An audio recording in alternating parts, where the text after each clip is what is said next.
Hey, welcome back to the permission statement. I'm Johnny X-Ray. Thank you for showing up here. If you just got here, welcome. If you've been here for a while, I appreciate you. So, um, I declare under penalty of perjury what I say here is the truth. So I'm here at one of the wineries, and I'm very supportive of the wine industry and Napa as a whole. We have something unique here, and it's awesome. People come from all over the country and all over the planet to engage and indulge in this wonderful experience we have here. It's beautiful. So when I talk about pesticides and child cancer rates and everything, I'm talking about public health and the trade-off between those two things, between the wine industry and the public health of the people who live here. Specifically, I'm talking about children, but obviously that would also include adults and elders. But children are most vulnerable residents that live here. That's what we're talking about here. So the trade-off of money that is made and but at what cost to the public health. And there should be a way, and I'm sure there is, to track, to monitor that, and to make sure that the imposition would be the least, not the most. So the fact that Napa has the highest child cancer rates, or that may not be accurate, but if it's not accurate, from my research, that would be more than likely based on the fact that they stopped counting the numbers once they got unfavorable results. And I'm going to walk you through that. How do I support that claim or that position or that premise?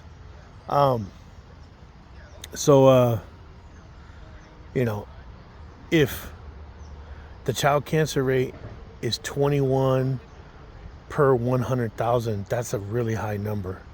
And so it should be a reasonable request to be like, hey, can we track the toxicology? They've done it in France. They did it on a smaller scale, like maybe 750 people.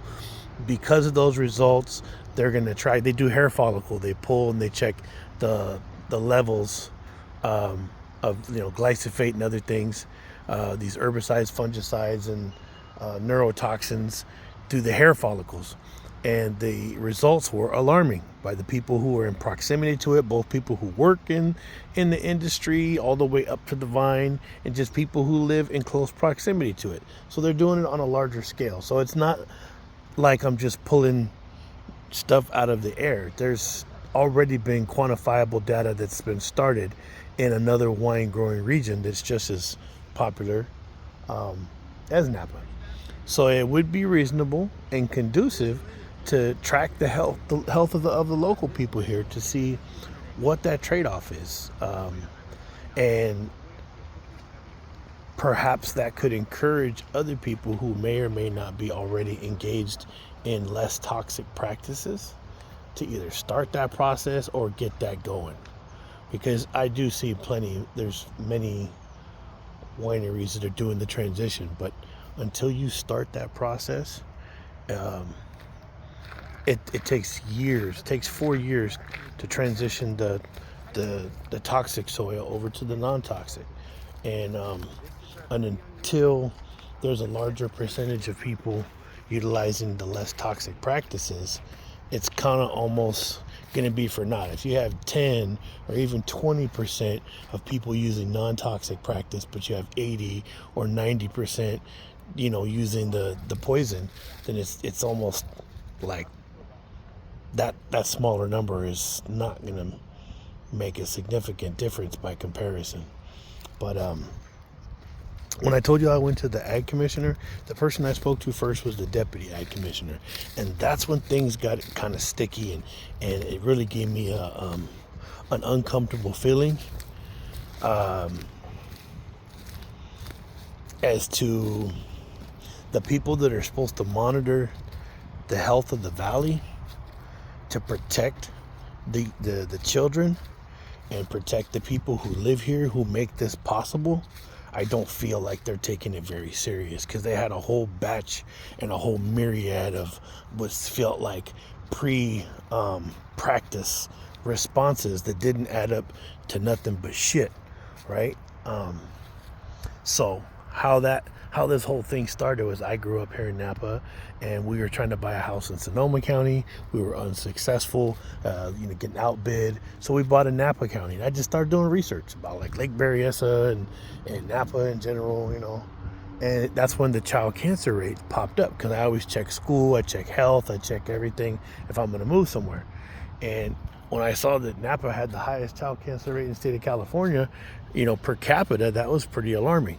And so when we purchased our home, we were assigned to District 4, and there was a meeting at McPherson Elementary School, and it's in the Napa Register right there. I stood up when they said, hey, does anybody have any questions? And I addressed the issue about the child cancer rate. I also addressed it at Vichy Elementary School when I was doing the walkthrough with the principal in 2016 when my son was going to go to school. It was either 2016 or 17. But I asked about the vineyards that are completely surrounded. So imagine where I'm standing right here, and those are the vineyards. The playground would be right here, right there, and the vineyards are that close. So it was a reasonable question to ask. When and what are they spraying? How are you guys tracking drift, or are you guys even making an effort to do so?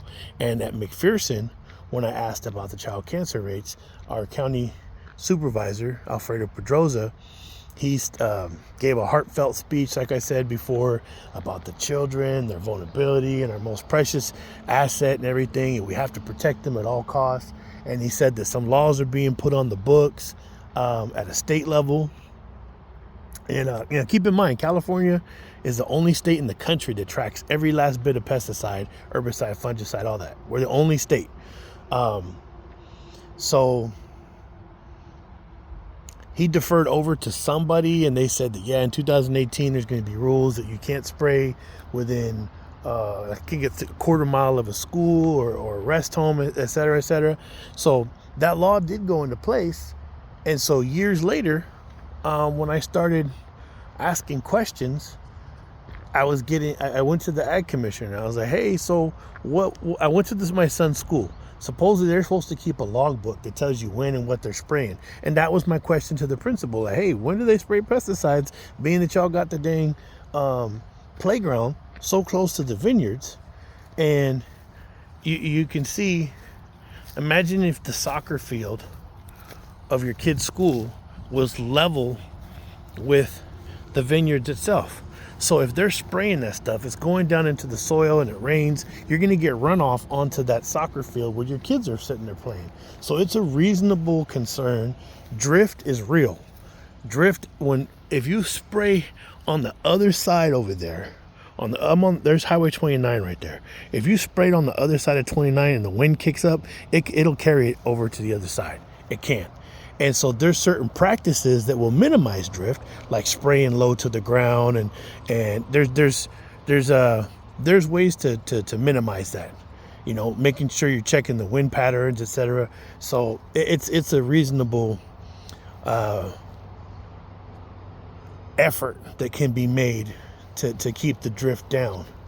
But if you're spraying from here, from where I'm standing, is still not even close enough to how close the dang vineyards is at my son's school. So it was concerning. And so I'd say from right here to right there is where the vineyard is to the playground and to the soccer field. And so when I showed up at the school and they didn't have that book in 2020, I think it was 2020. I'd have to look at the videos. But I started asking questions. Might have been 2021 even. They said they didn't know what I was talking about. Yeah, no, you know what? It was 2021 or 2022. But they said I didn't know it. They said they didn't know what I was talking about, the book. And then they said call the school district. I called the school district. The school district, NVUSD, was like, oh, I don't know. They didn't know about the law. And I mean, it was just, nobody knew for nothing. They told me I got to call the maintenance person that runs it. When I called the maintenance person, they thought I was talking about the gardening program and where toxic chemicals. I was like, no, I'm talking about, like, supposedly you guys are supposed to have a list of when people around that are within a quarter mile spray and what they're spraying. And everybody was like, no, I don't know. So then I started asking questions. to the ag commissioner. So it was the deputy ag that I spoke to first. I took my son, sat down with the deputy ag and his assistant, and I started raising these questions. And he gave me some spiel about, well, there's glyphosate that's already in our bodies. And that's true, because a lot of times the stuff that we buy is it grown in other places and they spray the crap out of glyphosate. So I guess he felt that was a justification that it's already in our bodies, so it doesn't matter if we put it atmospherically or environmentally or whatever, which to me is a bunch of horseshit. I was like, that was the first thing that kind of caught my attention. And then, like I said, he started giving me some horse crap about, there's studies that say the glyphosate doesn't cause cancer. And then so I asked him, can you cite those studies and put that in writing? And he said, no, I'm not going to do that. I'm going to defer to the health department. So I reached out to the health department. I was like, hey, are you guys tracking the numbers? Because the only year that I saw was the 1 year that they did it where they got the unfavorable numbers. But then you don't see anything else after that. And so when I got a phone call back from the health department, it wasn't the director of the health department, it was somebody else. And she tells me that, it's really complicated. They have to do this and they have to do that, and it makes it really difficult. And I was like, But if you look at the list, all the other counties in the state of California, with only a few, they do it every year and they get it done in their counties that are far less wealthy than Napa. So it really gives the impression that once they got those unfavorable numbers, that they just stopped counting so that they can turn a blind eye to it. That's at least the way it felt, because if you get an alarming number like that, it would make sense that you would be tracking that every single year. So if there is a reduction, that you can show the reduction if you're trying to, alleviate the stress of the people who have children here. And like I said, I'm not here to do no harm to the wine industry. I support them. This is what we have going on here in Napa is wonderful. But I don't want the wine industry to harm my child. I don't want to harm them, but I don't want them to harm my child. So it definitely begs the question, what is Napa doing? What is the ag commissioner doing? Because like I said, go look at the agriculture report. Try to find anywhere in that whole agricultural report what they're doing to protect the health of the people. It only specifies that they are focused on the financial health of the valley, but not the health of the people. And that kind of made me sick when I read that. Hey, over here on this one thing, it says, when you go in there, there's like a little flyer that's in a little, like a media center looking thing, and talks about health. But nothing in the ag report says, hey, you know what, we're making sure this and that. We've issued this many citations and we've followed up on. There's nothing in there to assure the people that, your family and your kids are safe. And you know what, the people that are working those vineyards and everything, their kids are safe because they're not being exploited, because let's face it, they can be exploited because they need to make money. They need to support their family, and they could be put in an awkward position where it's like, well, do you want the money or we get somebody else to do it? And that kind of exploitation can lead to the putting other people's families in harm's way. Because I got videos. I have some videos of them spraying some funky shit. And one of the things that really pissed me off was I was driving up Woodin Valley, and I had my sunroof open and my windows, and I thought it was dust coming at us, and you could smell the chemicals. And you seen the tractor right there that was pulling something behind. They were spraying some shit. I had to close my windows, tell my son to hold his breath while I put the AC on and tried to filter out everything in the car. That was the one time. There was a second time right there near Muscovite Corners when they were testing this drone thing, and they were flying it up, and it was banking, it was spraying. Same thing happened. I had my fucking son in the car with me. And then another time, I was driving back from North Napa on Silverado Trail. I had the windows open, and a bunch of that stuff came into the limo. I don't know what it is. And so the assumption that I'm just going to be okay with chemicals coming in the car with my son, when I've watched my son fight for his life, bleeding as some kind of breathing thing, I'm not good with that. And what really kind of bothered me about me informing the ag commissioner that, the deputy ag, he never asked when or where that happened. It was almost like as if I didn't even say anything. I was like, yeah, we were sprayed. And he's, oh yeah, that's not supposed to happen. But he didn't ask me, well, where and when did that happen? Nothing. He just was like, oh yeah, that's not supposed to happen. So it begs the question, how much enforcement are they really doing? Why aren't the schools having the logbooks that show when and what is being sprayed? I had to go through a really complicated process, and then finally they gave me something that I can't really translate. So instead of putting it into reasonable terms that people could understand, and maybe put that inside the ag report, that, hey, you know what? This is what we're doing to enforce these rules that are already on the books to protect the public safety and the public health for the people that live here. You think about that. If they're spraying that toxic shit out in the vineyards, and then somebody's working these fields and they're going home to their kids, that stuff's on their clothes. Just like those firefighters that were going. And if you go to a firehouse now, you'll notice they keep their clothes on the outside of the building, because they figured it out that even the clothes being brought, their uniforms being brought in the building, brings those carcinogens in and puts their health at risk. And all these firefighters that are out there protecting the public interest and doing all this stuff to save lives were being harmed as a result, because of the, what do you call it, the fire retardants that were in all these materials. The chemical corporations use their lobbying power to make it the law that you have to put it in everything, even things that didn't probably really necessarily need it. And that led to a lot of firefighters getting cancer. So Deputy Ag Commissioner Napa, I still challenge you to put it in writing what you said. I was recording it, so I got you on recording saying it, that there's studies that show that glyphosate doesn't cause cancer. If they are, put that in writing. Don't defer over to the health department. Put them in writing, cite those studies, and support your premise. If that's going to be your justification for not enforcing it not being sprayed in your schools or whatever, put that out there. Say it. And at the end of like maybe a 45-minute sit down with myself and him and his assistant, he said at the end of the day, it boils down to yield. They feel that that meaning the vintners, that using the more toxic stuff, they get a higher yield, and they're selling it at X and Y. So it's all about the money. So whether they live here or they have a house here or they live elsewhere, who does that impact but the people that live here, meaning our children and us? So his position was that it's about yield. And I saw this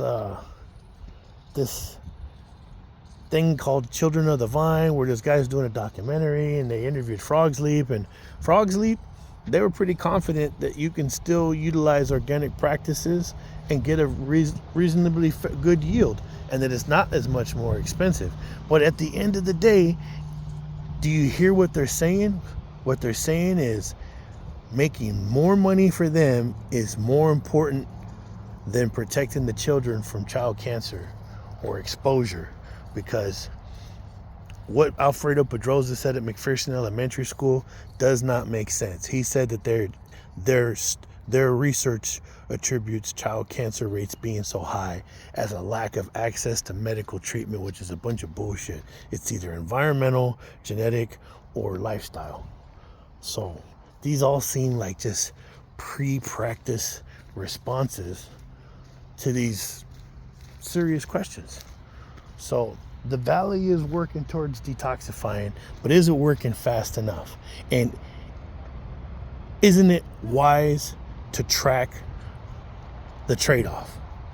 If so much money's to be made and contributed to the nation, hundreds of billions, well, God, I can't remember exactly how many billions, but it's quite a lot. I think it was like $300 billion or something like that contributed to, it's double to triple digit billions contributed to the national benefit.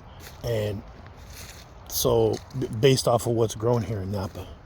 So if that is the case, it should be reasonable to say, hey, why don't you guys spend some money to check toxicity levels, do some hair follicle sampling and testing, and monitor drift, enforce these rules that are already on the books,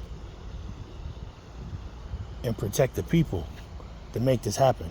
Not just the people that benefit from it, but the people, well, not just the people that benefit a lot from it, but the people that make it happen and also benefit to support their families by not having to make a decision to harm their families by toxicity and exposure. Because that's all I was asking. I was like, hey, look, man, if you guys aren't going to do anything, and if you guys aren't going to track the math despite what math you guys already discovered, then let me know. I just want to know. And other parents should be able to have this acumen of what they're exposing their families to make the decisions to be like, hey, you know what? It's not worth it to me. My child's life is not worth making some money. Let me figure something else out here. And that's my premise. The permission statement. I guess you guys have a good one.